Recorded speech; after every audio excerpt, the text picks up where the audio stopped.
Good morning, and thank you for tuning in to TV2 today, to Front Porch Conversations here at the Advent Christian Village. It's another beautiful day at Advent Christian Village, and today we're in the Harmony Center. And I'd like to introduce you to my guest this morning, and that's Ann Lance. Ann, thank you so much for being here with us this morning. Thrilled to be here. You have a lot of story to tell us, so let's get started. Okay. Would you tell our viewers where you were born and where you grew up? Well, I was born in San Antonio, Texas, and I grew up in Louisiana and Arkansas and Kentucky, ended up in New York City, and I found the Lord at Jack Wyrtz's Youth for Christ rallies in New York City. And you arrived in New York City at what age? I don't remember quite what age, but I was in high school. That's all I remember, and I was saved my last year of high school. And what was your high school? It's Julia Richmond High School. And maybe somebody today watching it went to that school, same school. Possible. It's a small world. I don't even know if it exists anymore. It was a very small high school. You said that you accepted the Lord at that point. Mm-hmm. Can you describe what caused you to do that? Well, it was just the preaching of the word by Jack. Jack Wyrtz had Youth for Christ rallies for young people.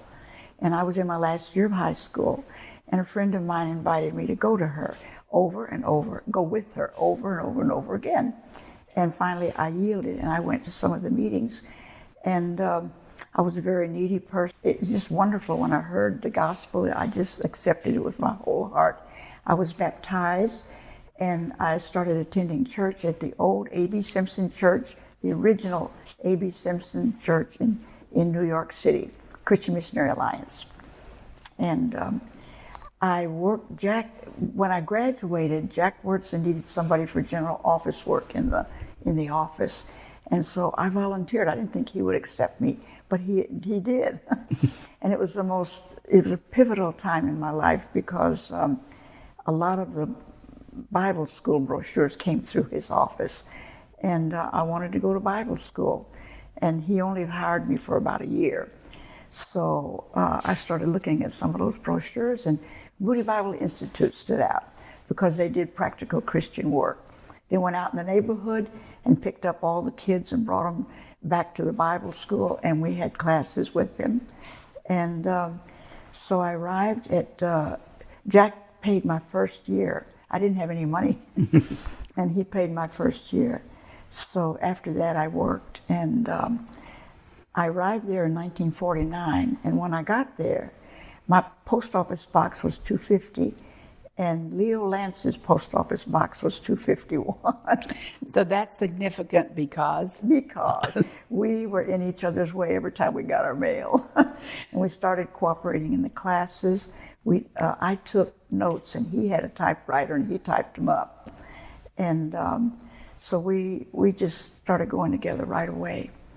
And we were engaged not too long, after a while. But we saw a lot of couples dropping out of school. And sometimes the wife never got back. She had children. And sometimes neither one of them came back. And so we decided to wait I had a 3-year course, missionary course. And he had missionary aviation, which was 4 years. So we decided to wait the whole 3 years until we got married. And then we got an apartment across from Moody, and I put him through his last year. He and I worked like dogs trying to get us through school. And I understand that you had a very small wedding. We did, just my mother and the best man and the bridesmaid. We didn't have any money. He had $500 in his pocket. That was it. Well, it seems like that took well, that marriage. Oh, yeah, those vows. It did. 67 years. Yeah. And most of them spent overseas. And I have to tell you about Leo's experience because it colored it showed how we chose to go with Wycliffe Bible translators. When he finished high school, he went to Turno Tech, which was a technical school, and he had a year there. And he went out. He was supposed to go with a friend, and So he went to this friend's room, and they were going to go out and eat or something. And the friend was in the shower, and the Bible was open on the bed. And Leo just picked the Bible up, and he was looking and leafing through it. And the fella had underlined so many things and highlighted so many things that Leo was intrigued. And so when the guy got out of the shower, he said, "Oh, you're a Christian." And Leo shut the Bible up. "Yeah, I'm a Christian." He went to the Baptist church all his life, and there's a lot of good Baptist churches, okay? So anyway, when they came back, Leo went to town, bought a Bible. He'd never had one of his own. He didn't attend classes. He didn't attend meals. He read the whole New Testament through, and he got through the first four Gospels, and he went to his knees, and just the Holy Spirit told him that Christ had done all that for him, had died for him. All he needed was the Bible and the Holy Spirit. And Wycliffe goes on that principle and that theory that if you translate the Bible and teach these people how to read it, and you get preachers and teachers, but the most important thing is the Holy Spirit and the Bible. And we have seen some wonderful, wonderful, miraculous things happen in the jungle in Peru. And I'll have to tell you some of those. Well, I'm looking forward to that. Would you share with us, though, about how he got into aviation? He went there in the pastor's course because he just wanted more Bible. He just wanted to know the Lord and know the Word. So he enrolled in the pastor's course. Wait a minute. He told his mom he was going to go to Moody Bible Institute. And she said, "Well, son, how are you going to get there? And they're all Southerners, Northerners there. You're not going to be accepted there." But anyway, he decided he was going to hitchhike. And he hitchhiked. He caught a big truck and several other vehicles. And the last one knew where Moody Bible Institute was and landed him right at the front door. But he was too late for day school, so he went to the evening school. And then he came into the day school the same time I did, in 49. And that's how we got going together. And we knew right away. He changed to the aviation course. They hadn't offered it up to that time. And one time, Paul Robinson made an announcement in chapel, "We're starting up an aviation course, and all those who are interested, please come and see us." Well, when he interviewed Leo, he said, "Well, how much time have you had in an airplane?" And Leo said, "None." He said, "Well, what kind of work have you done on an airplane?" He said, "I've never touched one." And finally, Paul Robinson leaned back in his chair and said, "Well, these old farmers," he said, "you're a farmer." "Oh," he said, "what did you do before you came to Moody?" "Well, I was a farmer." He said, "I ran the tractors, and I worked on tractors and all the engines on the farm." And he leaned back and said, "These old farmers, sometimes they can really do a good job of things. They know all about a lot of things." He got Leo in the aviation course. And you're supposed to have 10 hours before you solo. But Leo was ready to solo, and the instructor said, "Okay, let's do it." He went up and he came back down, and he'd only had 6 hours. But he was perfect. He was born to be a pilot. And he did that for how many years? Oh, all the years, 50 some odd. We retired in 50 years, and then we did probably about 16 more years. He flew. We were in Peru, and then they needed some pilots everywhere they needed them, and they needed some pilots in Colombia, and these were two. We were in the red zone in Peru with the Shining Path for many years, and we had to be real careful where we went. And then we went to Colombia, where the terrorists, the FARCs, I don't know what they stand for, the terrorists were there. And they kidnapped Chet Bitterman and Wycliffe. We all have to sign a brochure that we know that Wycliffe does not give ransom money. Mm-hmm. And they didn't give ransom money, and so they killed Chet Bitterman and dumped his body there at our office. But we had, the fellows went to the office one day, and The fellows drink coffee. Leo doesn't. He went around the corner to the office, and they got their coffee, and the bomb went off in front of the office at the door, and they all got shrapnel in their legs and their backs. But then we had to put heavy curtains up and blankets up in our windows because they threatened us at our dormitories too. So anyway, that's some of the tense. Let's back up just a minute. So you both had finished at Moody Bible College, and how did you then get to Wycliffe? Well, most folks, when they are accepted at Wycliffe, they had to go to jungle camp. But since Leo was a farmer and I was a tomboy, I had two brothers, they said, well, and they needed a pilot desperately in Peru. Well, just get your things together and go. And we only had about 10% of our support. And Uncle Cam said, well, are you willing to trust the Lord for the rest? We call him Uncle Cam. Cameron Townsend is the founder of Wycliffe Bible Translators. He said, are you willing to trust the Lord for the rest? And we were just two kids. Sure, we'll trust the Lord. And the Lord never let us down. You know, we both had 2 or 3 back-to-back jobs, but we were able to get through Moody on faith. And we graduated in the 3-year course, and then we got an apartment across the way from Moody. Had a bedroom on one wall, living room on the other wall, kitchen on the other wall, bathroom down the hall shared with 3 other renters. So that was, but we didn't care, you know, we were just glad to finish our course and get out to the mission field. And where did you go first? Peru. Most of our time was spent in Peru, and a short time in Colombia, a year.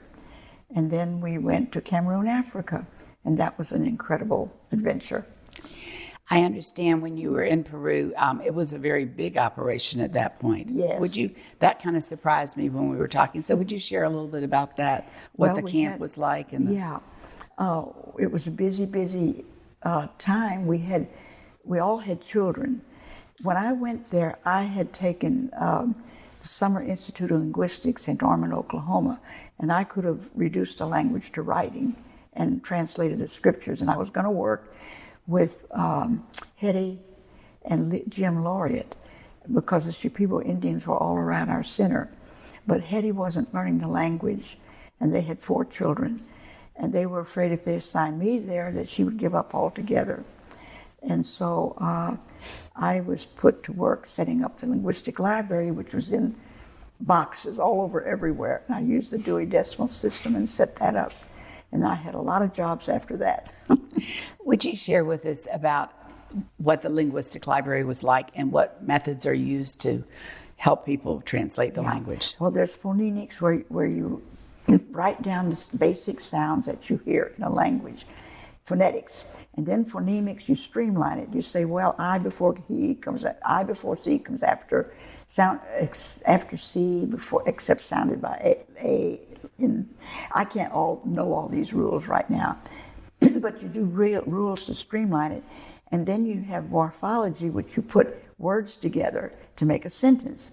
And then you have syntax, which makes the whole sentence.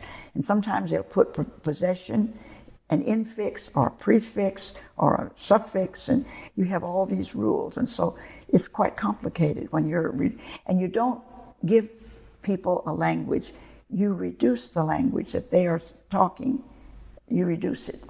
And my very best friend has the only tonal language in Peru, the Ticuna language, and it has 5 tones.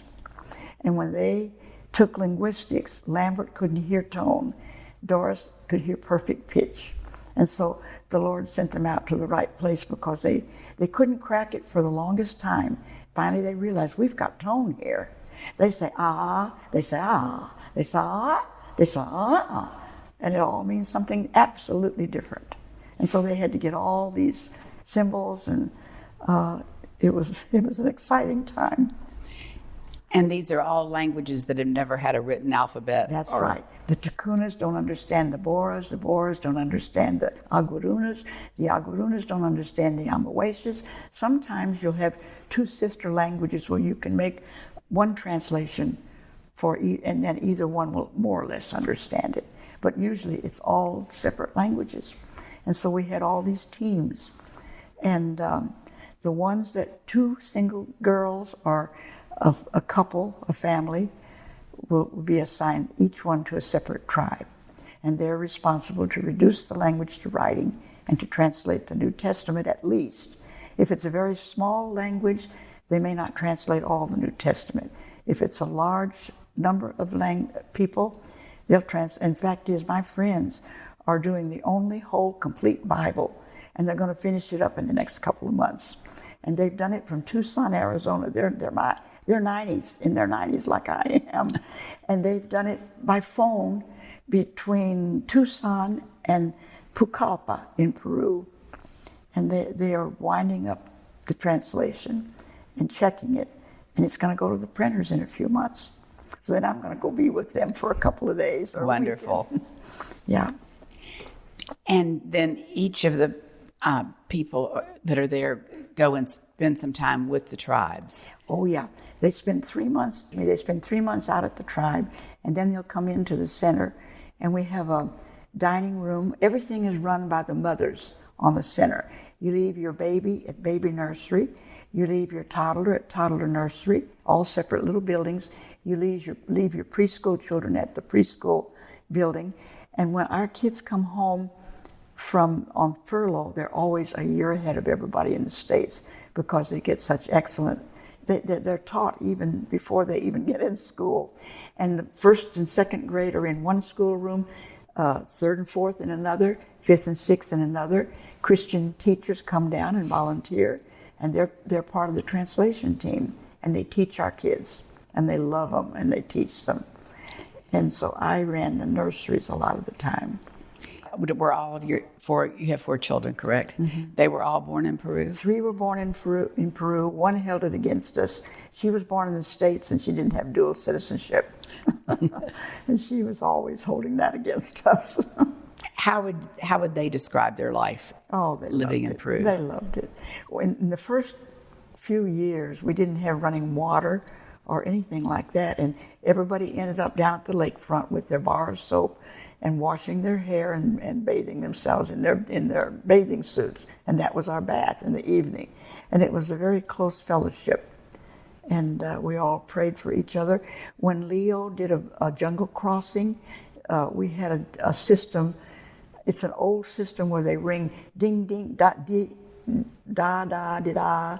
Dit, dit was for the lady, but it's da, da, di, da. And everybody listens, and everybody knows that they're doing a jungle crossing, and he's on float planes, and to be in prayer for him and all the other pilots too as they do that. So it was a very close, we were all rooting for each other. And all the mothers had their jobs. Some of them ran the dining room. And when the translator comes in to translate, he can take the whole family to the dining room, and his whole time can be spent in the linguistic library trying to crack the language. And he gets help from people there who know how to work with these languages. You were telling me about the pets that your children had while they lived there. I bet our viewers would be interested. Yeah, boa constrictors. My younger son always had a little baby boa constrictor around his neck, and parrots, and I don't know, with sloth, and just a little bit of everything. My younger daughter had a monkey. His name was Moses, and it was her pet until he started to bite people, and then they had to take him to a zoo on the coast. But we would often come home with a boa constrictor in the dirty clothes bag. It was underneath the dirty clothes. And we were going through customs one time, and he said, "Well, what's that?" I said, "It's dirty clothes." And he started to feel around, and Leo said, "There's a boa constrictor under there." And he went like that and pushed us right through customs. So anyway, we've had a lot of experience. One time, my older son had a boa constrictor down in his jacket, and the thing got up on the plane when he was sitting there, and some woman started screaming, and he said, "Oh, it's okay, it's okay." He said, "Everything's all right." He's back down in my Well, we've had all kinds of crazy experiences with our kids and their pets. We had a boa constrictor and had a whole garage full of white mice. I bet you needed a constrictor. Tell us a little bit about your time in Cameroon. Cameroon was a wonderful place. We didn't stay in the dormitory. We went out into the village and rented a house there, apartment. And a lot of times Leo got a lot of ridicule, and they all laughed at him because he carried his laundry like this. The ladies carried their laundry on their head, and the ladies do it, not the men. Uh-huh. But every time we went to the laundromat back at the center, we'd have 10 or 15 kids hanging on to us all the way. And we got to love the people. They had a musical, I don't know what you call it, in England, competition. They had to write their music, sing their music, make their musical instrument. And our guys in Cameroon walked off with all the prizes. And they said one time, he had a really black arm, our friend. He laid it next to Leo's white arm. And he said, you're black. And Leo said, what do you mean I'm black? He said, well, when black people go to the States and they study, they look down on us and we call them whiteys. And he said, you're black because your heart is black. We love us. So we had a wonderful time with those people. We really did. What would you say was the most rewarding part about that? Oh, I've got two stories to tell you. It was about 1979 and 1980.